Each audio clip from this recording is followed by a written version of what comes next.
O conceito do mundo como um ser vivo foi entendido por muitos filósofos e alquimistas ao longo dos tempos. Eles se referiram à essência espiritual do mundo como a Anima Mundi, a alma do mundo, uma força vital difundida por toda a natureza, a essência divina que abraça e energiza toda a vida no universo. Os gregos antigos acreditavam que um Deus criador colocou uma grande alma do mundo no centro de tudo e depois a espalhou em todas as direções, e isso fez com que todos os seres e coisas dentro desta realidade compartilhassem uma única essência. A Anima Mundi era vista como a primeira manifestação e era representada pelo símbolo de um círculo contendo um ponto em seu centro, onde o círculo representa o imanifesto infinito, a mônada, e o ponto representa o ponto focal da nova manifestação. Neste conceito da essência incondicionada da imanifestação infinita, surgiu uma alma elemental e universal, vestida com as vestes da forma elementar mais tênue da matéria, que continha dentro de si a potência e a possibilidade latente de todos os universos futuros, um círculo ou um dia cósmico que aumenta gradualmente em tamanho e complexidade e assume forma e atividade. A alma do mundo não é a realidade infinita, mas apenas a primeira manifestação dela, da qual procedem todas as manifestações subsequentes e na qual elas são resolvidas finalmente. A alma do mundo não é eterna, mas ao contrário, aparece e desaparece de acordo com o ritmo das noites e dos dias cósmicos.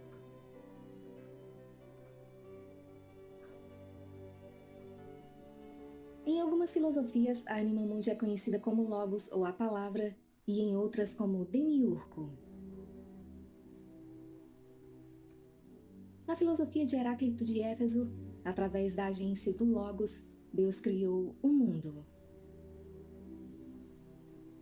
Logos é a lei da natureza objetivada no mundo, dando ordem e regularidade ao movimento das coisas, e ele não existe desde a eternidade como Deus, mas é o primogênito de Deus. O Demiurgo foi o nome dado pelos filósofos platônicos a um agente exaltado e misterioso por quem Deus supostamente criou o universo. O Demiurgo era a vida do mundo ou a vida universal, da qual todas as inumeráveis vidas das criaturas finitas são apenas faíscas na chama ou gotas de água no oceano, e o Demiurgo foi a primeira grande manifestação de Deus, por meio da qual ele cria e sustenta o mundo.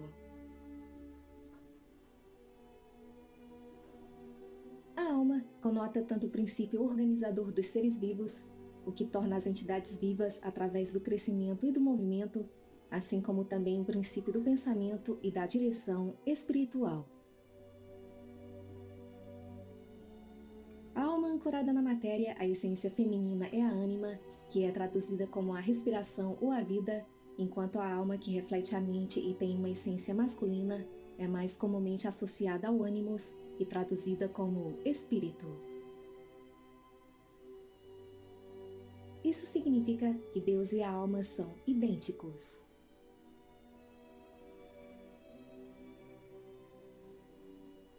O filósofo Arthur Schopenhauer postulou a presença de um espírito universal, de quem procedeu o universo das criaturas. Este espírito universal é considerado cheio de um desejo, anseio e busca de se expressar na existência fenomenal, ou seja, cheio da vontade de viver. O Espírito Divino, o Animus Dei, criou o universo físico de acordo com as vibrações da sua consciência, dando origem a um fluido universal de natureza psíquica, que é a essência da Anima Mundi, a alma do mundo. De acordo com o filósofo Ralph Cartwright, existe uma substância que permeia toda a matéria do universo e exerce nela um poder plástico, trazendo as coisas para uma harmonia geral no todo e fazendo com que todas as coisas conspirem para que elas sejam ordenadas juntas em uma. A alma do mundo não é uma alma sem corpo, mas, pelo contrário, está vestida com as vestes da substância mais tênue e etérea, uma substância tão mais fina e etérea que o éter do espaço. A partir desta substância etérea, a alma do mundo tece os corpos para suas manifestações, até mesmo as formas mais densas da matéria e até mesmo a forma corporal mais tênue das formas mais elevadas da vida, muito distantes do nosso plano terreno comparativamente grosseiro. Nesse sentido, a alma do mundo é o meio psíquico universal, no qual os núcleos das formas se consolidam no plano material e se originam em obediência ao movimento do espírito, ou seja, do pensamento.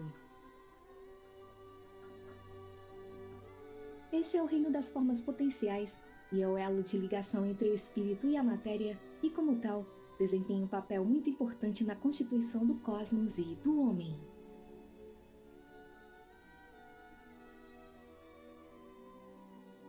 O filósofo Robert Fludd descreveu a alma do mundo como uma inteligência suprema de natureza angelical, que informa, unifica e vivifica a natureza, e sustentou que se o homem tem uma alma, o macrocosmo também deve ter uma alma.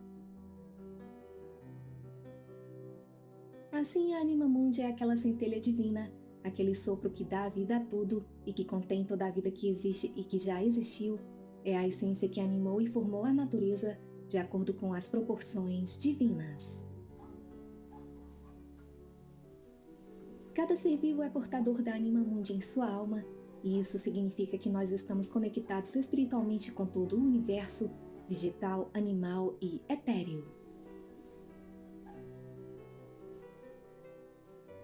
Ao contrário da crença da Igreja numa transcendência inalcançável do divino, existe uma centelha divina na matéria, que é a essência da criação, guiando o desenvolvimento da vida e do cosmos. O mundo físico é o plano mais denso e dentro dele e o sustentando encontra-se a alma, que contém a inteligência superior que é o princípio criativo e ordenador da vida.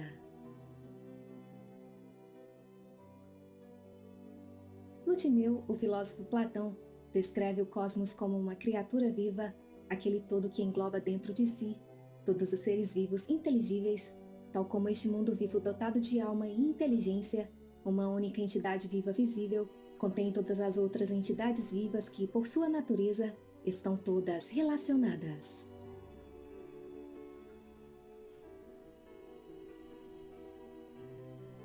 O filósofo Richard Tarnas afirma que, com a plena ascensão da mente moderna, o mundo não é mais informado por poderes luminosos, deuses e deusas, ideias arquetípicas ou fins sagrados, e ele foi desprovido de qualquer dimensão espiritual, simbólica ou expressiva que proporcionasse uma ordem cósmica na qual a existência humana encontrasse a sua base de significado e propósito.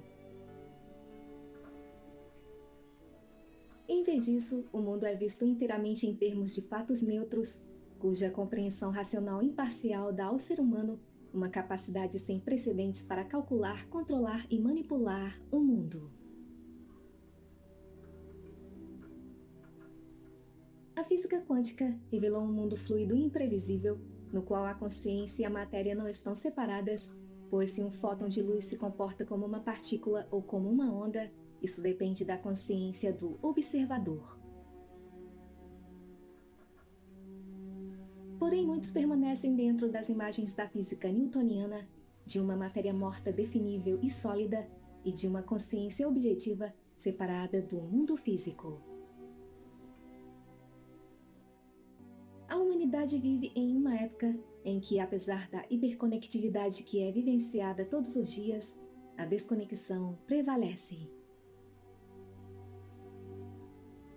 Os humanos estão desconectados de si mesmos e do que sentem, daqueles que os rodeiam, do mundo que habitam e dos seres vivos com quem partilham este planeta.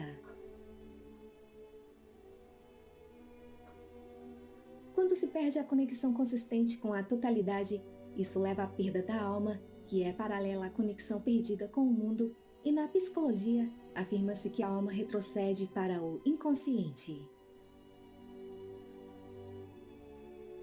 A nossa desconexão com o sagrado é relativamente recente à luz da história humana e, para preservar a alma do mundo, os seres humanos a transferiram para a sua própria subjetividade, e isso levou à inflação inevitável do ego. Uma consciência inflada é sempre egocêntrica e consciente de nada além da sua própria existência.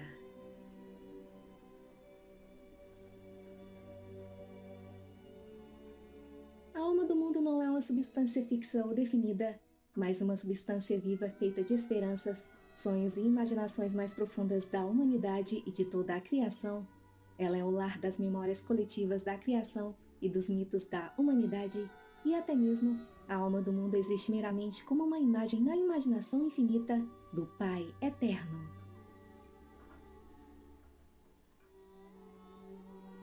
Para o alquimista Paracelso, a imaginação atua de maneira semelhante na alma e chama à existência as formas de vida. Despertar a anima mundi requer crescimento na consciência e fé na imaginação, e assim os sonhos e a imaginação ativa nos colocam em contato com os arquétipos, uma vez que eles não são formatados pelas expectativas sociais que caracterizam a consciência do ego. Segundo o psicólogo James Hillman, através da contemplação, da imaginação, do sonho e da fantasia, a alma é trazida de volta ao seu devido lugar e a conexão do homem com a natureza é reestabelecida. Esses modos de atividade mental levam ao reconhecimento de todas as realidades como principalmente simbólicas ou metafóricas, tornam o significado possível e também transformam os eventos em experiências. Para o psiquiatra Carl Gustav Jung, o contato com a natureza é uma forma poderosa de nutrir a alma e a manutenção da terra, o cuidado consciente dos equilíbrios ecológicos que constituem a teia da vida, é uma prática tão espiritual como a meditação, a oração ou a participação em serviços religiosos. A saudade e o sofrimento que ocorrem em nossas vidas são apenas um reflexo da saudade e do sofrimento experimentados pela alma do mundo.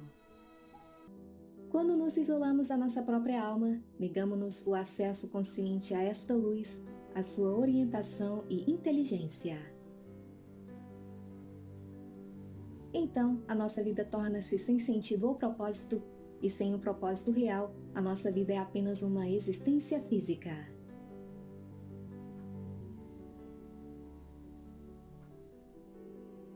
Quando nos reconectamos com a nossa alma, a magia e o significado da vida ganham vida dentro de nós e ao nosso redor. O mundo real é um lugar encantado, cheio de poderes mágicos esperando para serem usados. E como entendiam os alquimistas, a anima mundi é uma força criativa, é o artista, o artesão, a visão interior que molda e diferencia a matéria-prima, dando-lhe forma. E isso significa que nós precisamos dos poderes mágicos da natureza para a cura e a transformação.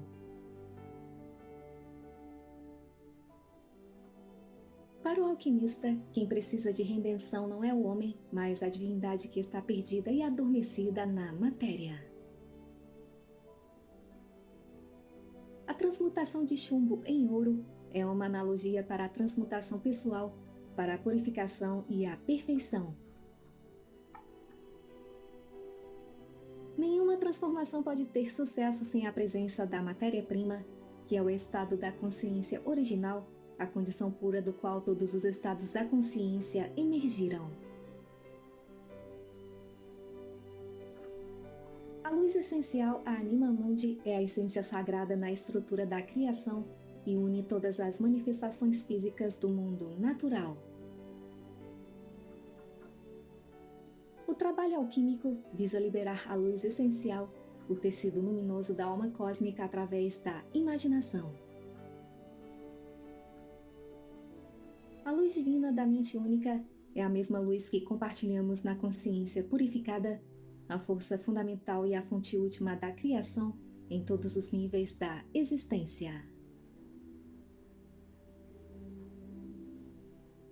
Essa luz alquímica escondida nas trevas é a nossa própria luz, que também é a centelha divina dentro da matéria, e assim, a nossa luz natural faz parte da luz da alma do mundo.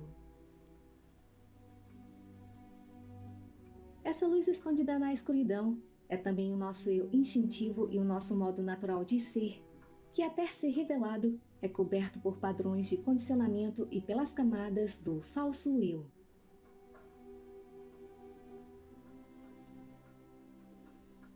Como microcosmo do todo, o indivíduo pode participar diretamente do processo alquímico que libera essa luz, luz necessária para compreender os mistérios da criação e as formas de trabalhar com a sua natureza mágica. Trilhando este caminho para a divindade suprema, chegamos à verdadeira realização de Deus em nós mesmos.